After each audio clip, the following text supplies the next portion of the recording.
since I posted another video like this, and I really miss making them, so I really want to try and finish this series of reading Nancy Drew and the Secret of Shadow Ranch.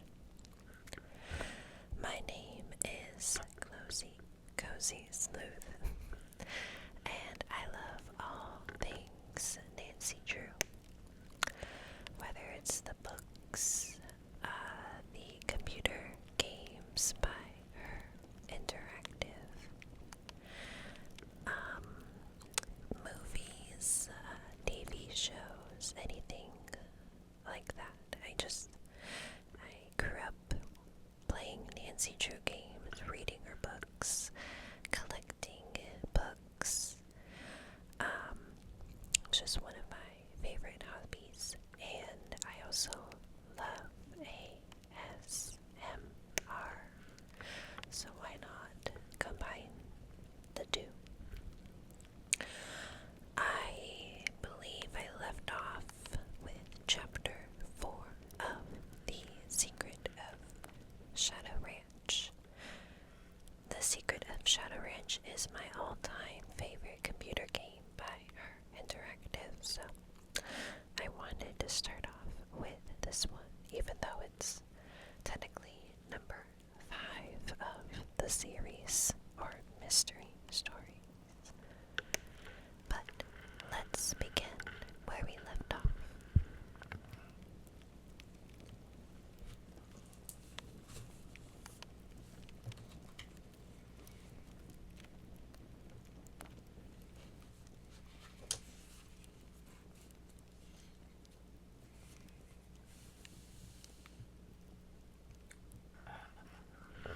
I believe it is chapter 5, Desperado's Gift.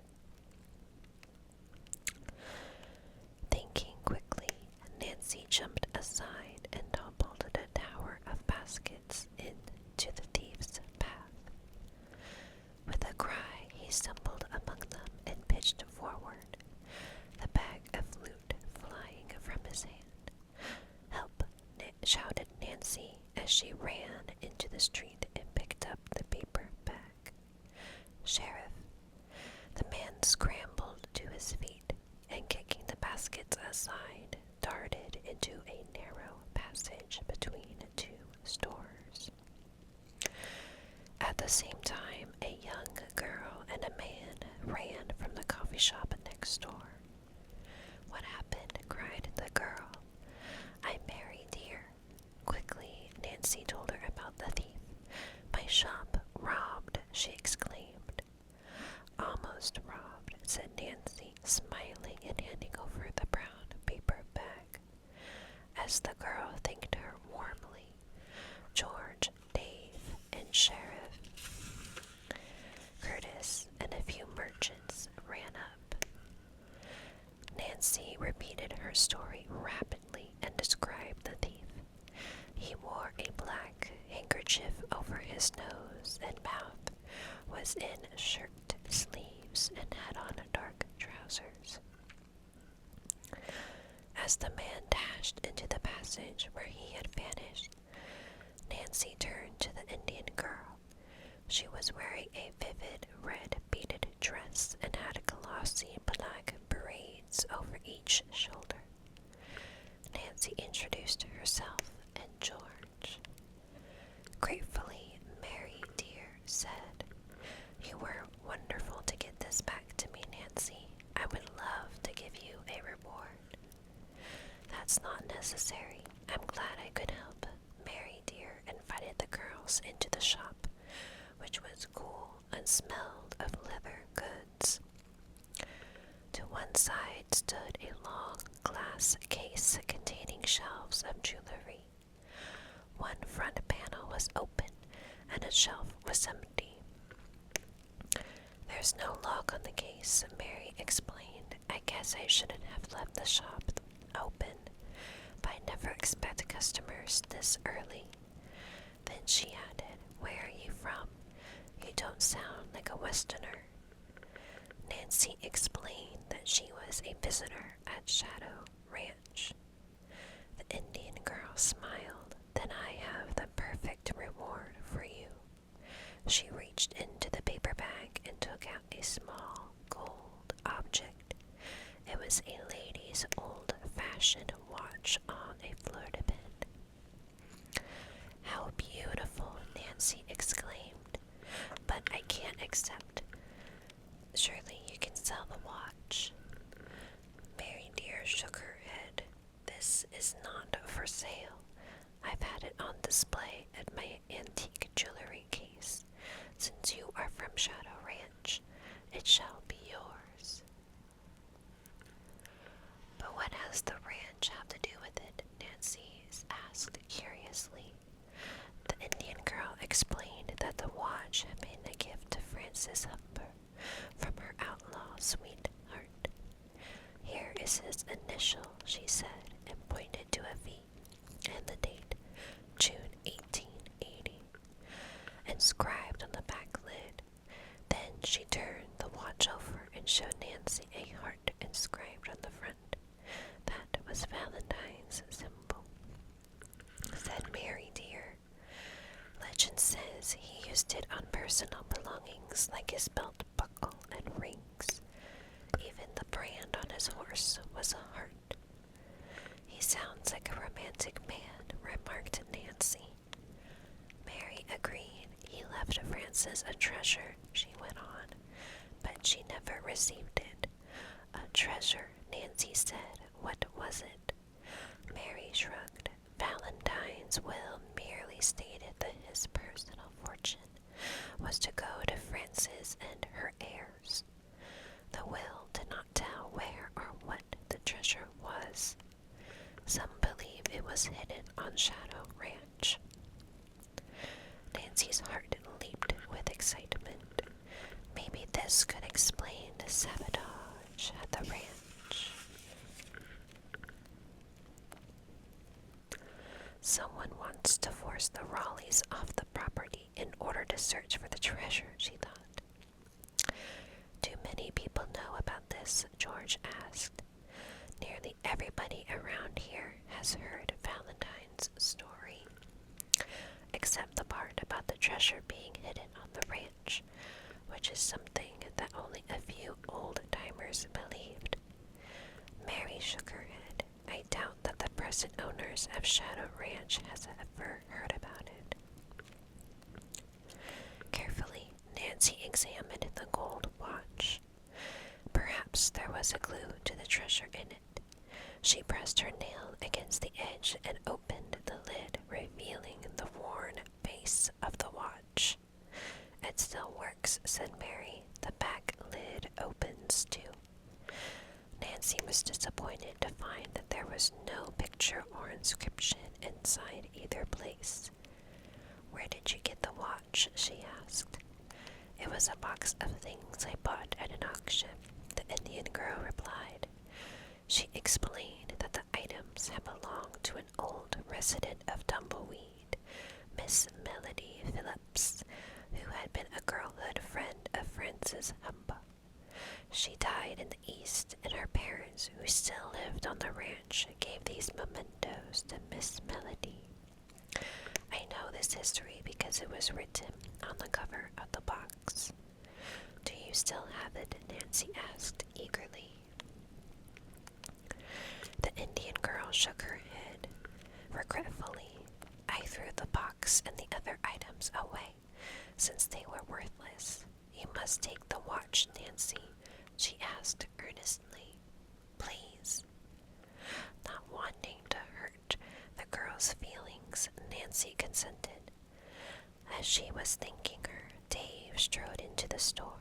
He reported that the thief had not been caught. Sheriff says he'll keep an eye out for him, Mary." "That's good," the young shop owner said, then showed Dave the watch. "I'm giving this to Nancy," she added, and repeated the history of the timepiece. Dave seemed to be interested and examined the watch closely.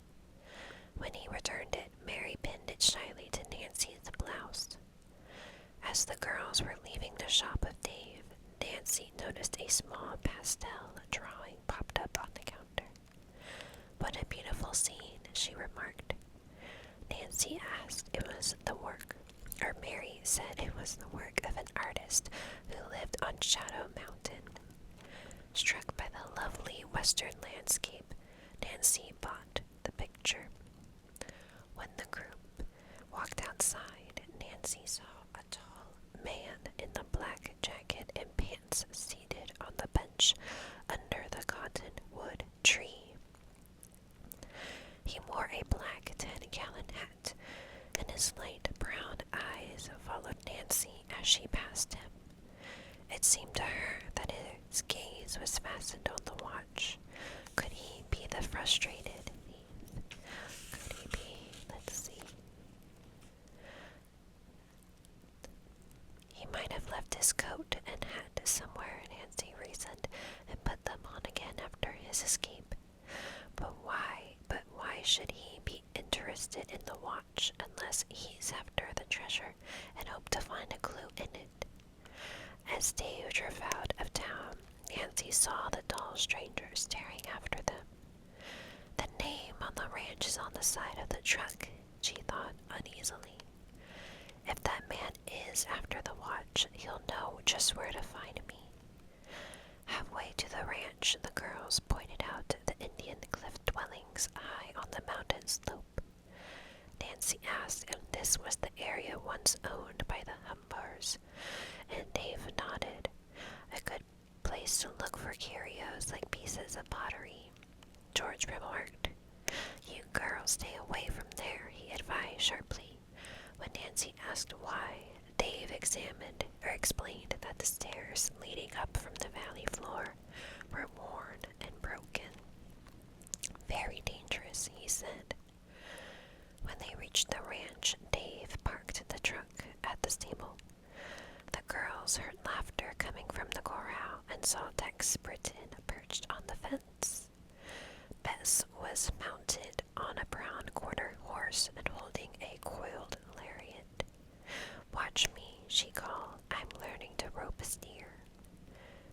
So I love pictures in the Nancy Drew books. I think it just adds so much fun to the story. So there's Bess with the quarter horse.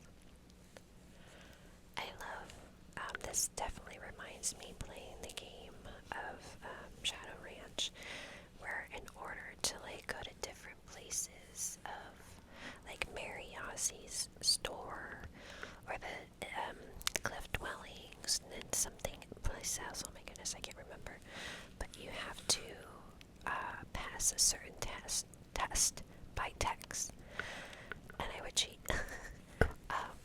But still, so very, very fun. Shout out to, was it Game Boomers or something, that you would go on and had all the cheat codes and everything, but still really fun memory playing the game, and now here as well, reading about the story. Alright, so what is Bess going to do?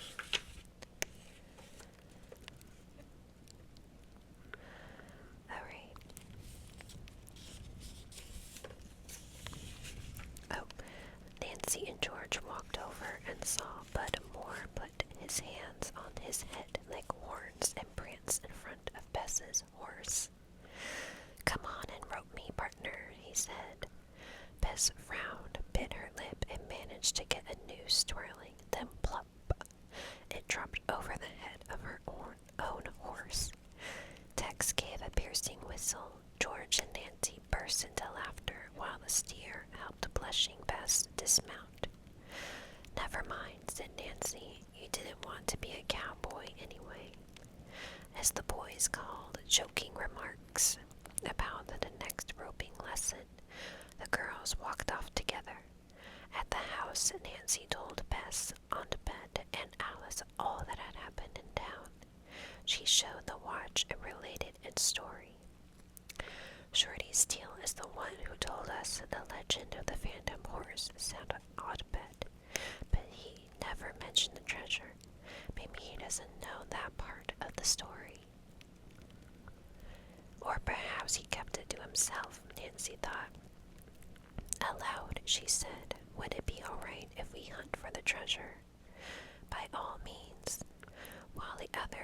examining the old-fashioned watch. Nancy looked at pastel pictures from her bag and propped it on the living room table. Alice saw it and turned pale. "Nancy, where did you get this?" As Nancy explained, Alice picked up the painting. "My father did this." "I'm sure of it." She told him that Ross was an amateur artist and always carried a small case of pastels with him. Whenever he had a few leisure minutes, he devoted the time to sketching, and Alice was positive he could recognize his work. "We must find the artist," she said. "I just know he's my father." The others could not help feeling that Alice was clutching at straws. Nevertheless, Aunt Bet offered to take her young niece to town the next morning to question Mary Dear. That night, after supper, Nancy slipped into a heavy jacket, took a flashlight, and went for a walk alone. She made her way past the stable, chicken coops, and corral to the edge of the big meadow. As she stood thinking, the wind whistled down the valley and tossed the treetops.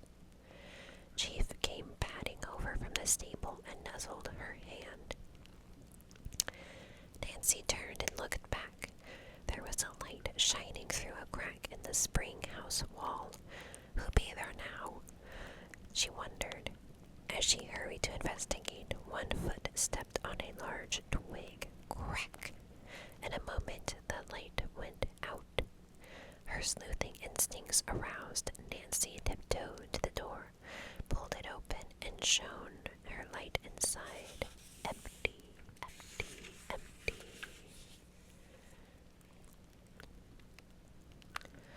A shiver ran up Nancy's spine. It was impossible. She walked away slowly, puzzling over the incident. Suddenly, a long, weird whistle sounded in the direction of the meadow. From among the borderline trees, as if in response to the whistling, galloped a white, filmy horse.